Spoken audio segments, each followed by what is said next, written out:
राजा चंदूमल एक नंबर के आलसी थे।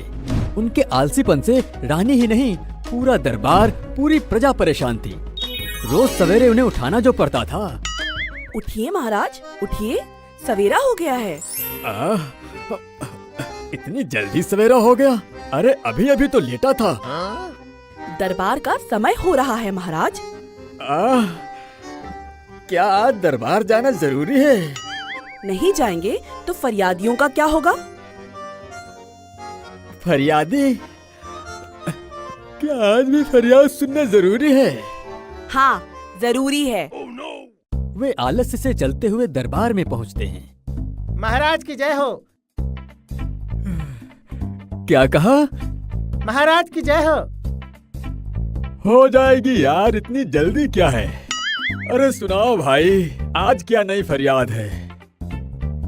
महाराज, मैं तो सोच रहा हूँ आज की फरियाद कल पर छोड़ देते हैं। अरे तुमने तो मेरे मुंह की बात छीन ली। खजांची। जी महाराज। इसने मेरे मन की बात कही है। इसकी दोनों मुट्ठियाँ अशर्फियों से भर दी जाएं। कल भर देंगे महाराज, इतनी जल्दी क्या है?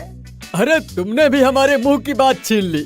खजांची, इनकी चारों मुट्ठियाँ अशर्फियों से भर दी जाएं। किंतु महाराज, इनके पास तो 2 ही मुट्ठियाँ हैं। अरे तो इतनी जल्दी क्या है? 2 खाली होने के बाद भर देना। तो आज का दरबार यहीं बर्खास्त किया जाता है। किंतु महाराज, हमारी फरियाद? फरियाद कहाँ भागी जा रही है? तुम्हारे मन में ही है ना। कल सुन लेंगे। तक लिया, हमें थोड़ी नींद आ रही है। तो शयन कक्ष में चले महाराज। अरे अब शयन कक्ष तक कौन जाएगा? यही थोड़ी झपकी मार लेता हूँ। हे भगवान, इनके आलसीपन की भी हद है। फिर सो गए। क्या बताऊं महारानी, दरबार में जो भी आलसीपना की बात करता है उसकी मुट्ठियां अशर्फियों से भर देते हैं। अगर ऐसे ही 10-20 और आलसी दरबार में आ गए तो। सुनकर रानी टेंशन में आ जाती है।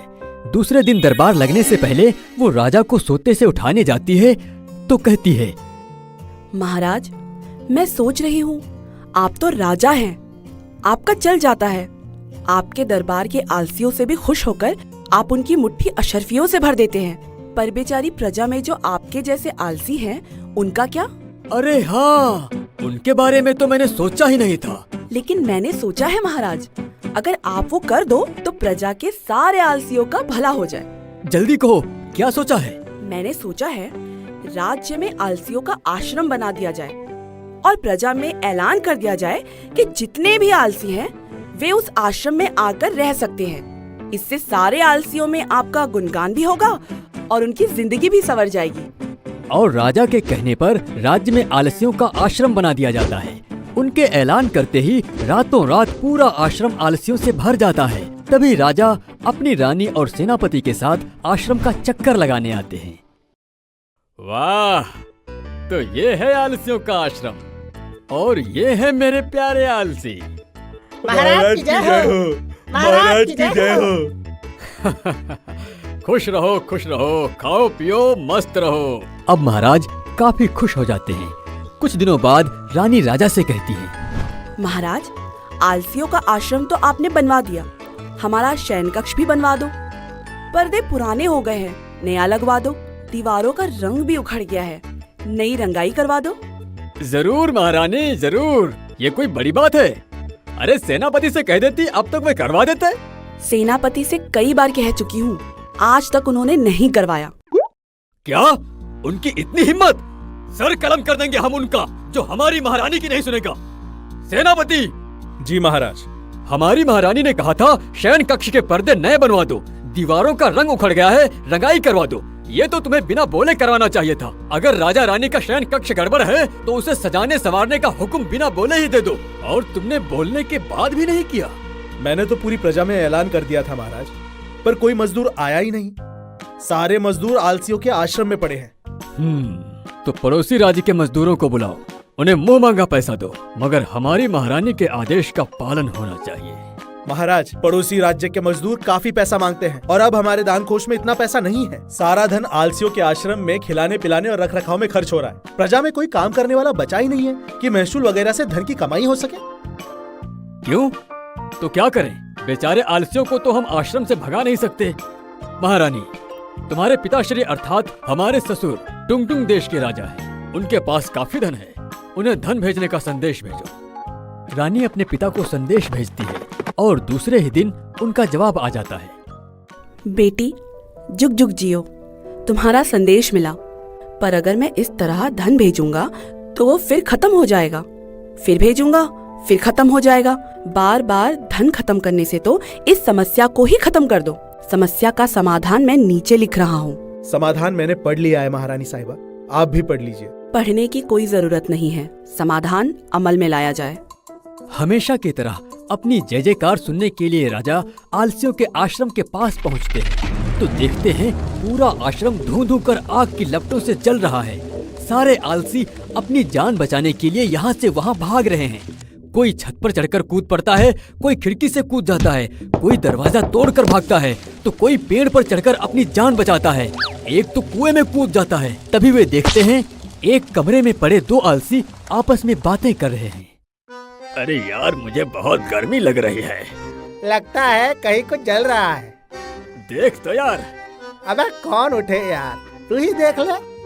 अरे नहीं यार, मेरा भी उठने का मन नहीं कर रहा, पीठ में गर्मी लग रही है। मेरी भी पीठ में गर्मी लग रही थी, मैंने करवट ले ली, तू भी करवट ले ले भाई। हाँ, अब पीठ में गर्मी नहीं लग रही। अब पर यार, अब कंधे में गर्मी लग रही है। मुझे नहीं लग रही, जब लगेगी तब देखेंगे। यार लगता है आश्रम में आग लग गई है, लोग भाग रहे हैं। अरे भागने दे, अपने कमरे में थोड़ी ना लगी है, अपने कमरे में जब लगेगी तब देखेंगे, आराम कर यार। महाराज, ये दोनों ही असली आलसी हैं, बाकी सब मुफ्तखोर थे। ऐसे मुफ्तखोरों की वजह से ही आज आप और प्रजा संकट में पड़ी है। न राजकोष में धन है, न शयन कक्ष में सजावट। कमाल है, कैसे इंसान है ये। सुनते ही राजा ऐलान करते हैं, सेनापति, आज से ये आलसियों का आश्रम बंद कीजिए, क्योंकि पूरी प्रजा में सिर्फ दो ही आलसी हैं। उन दोनों को मेरे दरबार में आराम से रहने, खाने और सोने का काम दिया जाए।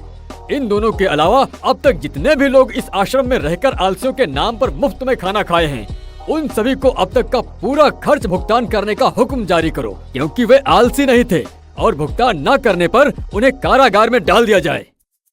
इस ऐलान के बाद से पूरी प्रजा में 3 ही आलसी रह जाते हैं। वे दोनों और तीसरे राजा चंदूमल इतनी मेहनत करने वालों के बीच रहकर धीरे धीरे राजा और वे दोनों आलसी भी सुधर जाते हैं और पूरी प्रजा खुशहाल हो जाती है। छतरपुर गांव के एक छोटे व्यापारी लल्लन ने अपने यहाँ गाय, बकरी, कुत्ता और गधा पाल रखा है। इन सब के बीच गधा एक नंबर का आलसी है। उसे काम करने के बजाय फालतू की बातें करना, बढ़ाई मारना और फालतू में घूमना पसंद है। वो इतना आलसी है कि सामने पड़े चारे तक भी जाना नहीं चाहता।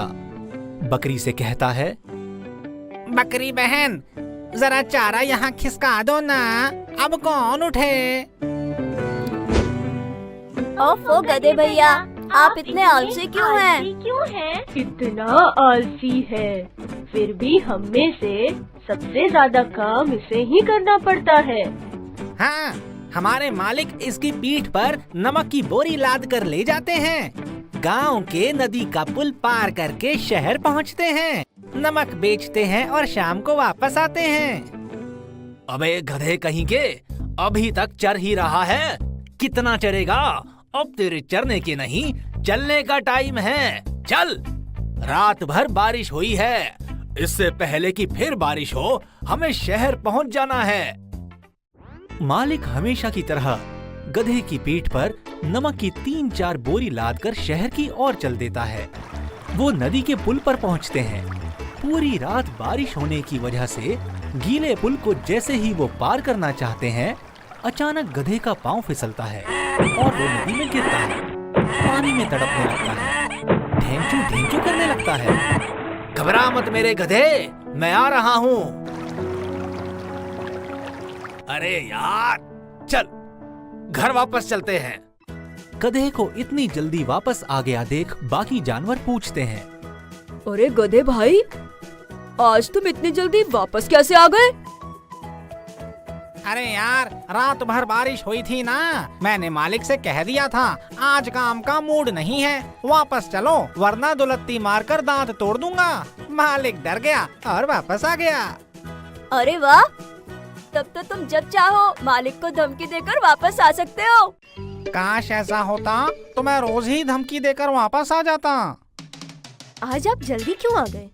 क्या करूं, गधा नदी में गिर गया, सारा नमक पानी में पिघल गया तो शहर जाके क्या बेचता, वापस आना पड़ा। अगर ये बात है तब तो मैं रोज ही वापस आ सकता हूँ। और दूसरे दिन मालिक फिर उसकी पीठ पर नमक की बोरी लादकर शहर जाने के लिए जैसे ही नदी पार करने के लिए पुल पर चढ़ता है, गधा सोचता है, यही मौका है, नदी में गिरने के बहाने कूद जाता हूँ। नमक पिघल जाएगा तो मालिक मुझे वापस घर ले जाएगा।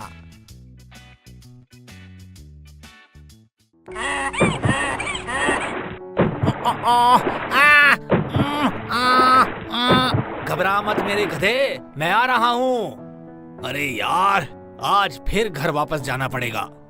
घर आने पर बरामदे में फिर सारे जानवर पूछते हैं तो कल की तरह वो फिर बड़ाई मारता है।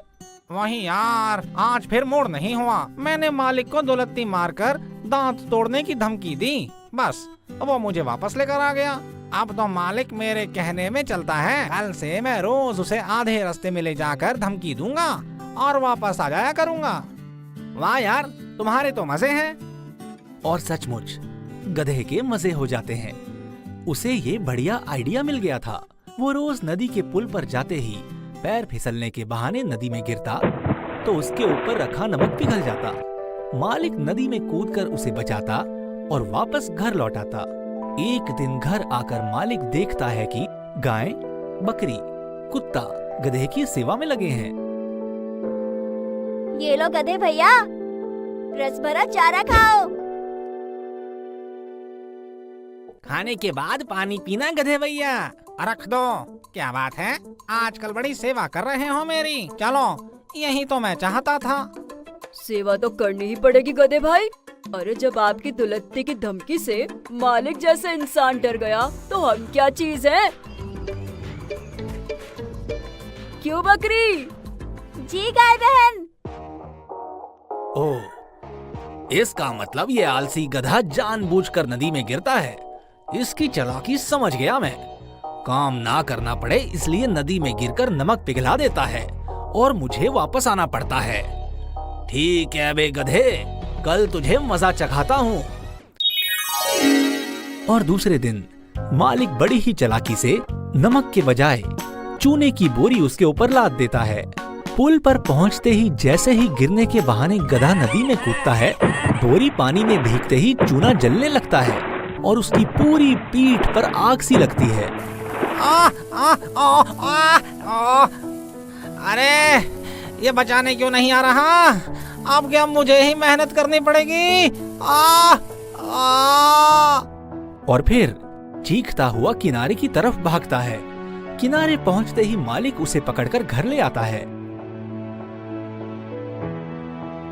क्या बात है गधे भाई, आज तुम बड़ी जल्दी शहर जाकर आ गए। अरे गाय बहन, शहर तो मैं गया ही नहीं। फिर इतने थके थके क्यों लग रहे हो? क्या बताऊं बकरी बहन, आज मैं नदी के पुल से पानी में गिरा तो मेरी पीठ जलने लगी। रोज गिरता था तो ऐसा नहीं होता था, आज पता नहीं कैसे जलने लगा। हो जाता है, कभी कभी ऐसा हो जाता है। मगर दूसरे दिन भी जब गधा फिसलने के बहाने नदी में कूदता है तो आज उसकी पीठ कुछ ज्यादा ही जलती है। वो दर्द से चीखता है। आलसी गधे, मैं समझ गया हूँ तेरी चाल। आज तेरी पीठ पर सिर्फ चूना ही रखा था। गधा दर्द से चीखता हुआ बाहर आता है। उसके किनारे आते ही मालिक आकर उसे कान से पकड़ता है। कब तक वापस घर जाएंगे? बारिश तो 4 महीने रहेगी। 4 महीने तक फिसलता रहेगा तो मेरा धंधा ही चौपट हो जाएगा। चल, आज शहर जाकर ही आते हैं। और उस दिन मालिक पूरे दिन गधे को शहर में घुमा घुमा कर इतने दिनों के आराम का बदला ले लेता है। गधा भी सोचता है, बाप रे, अगर आज थोड़ी देर और आलस करके पानी में रहता तो मैं मर ही जाता। आज एक बात मेरी समझ में आ गई है, इंसान हो या जानवर, उसे आलसी नहीं होना चाहिए, वरना आलस की वजह से वो पानी में ही नहीं शमशान में भी जल सकता है।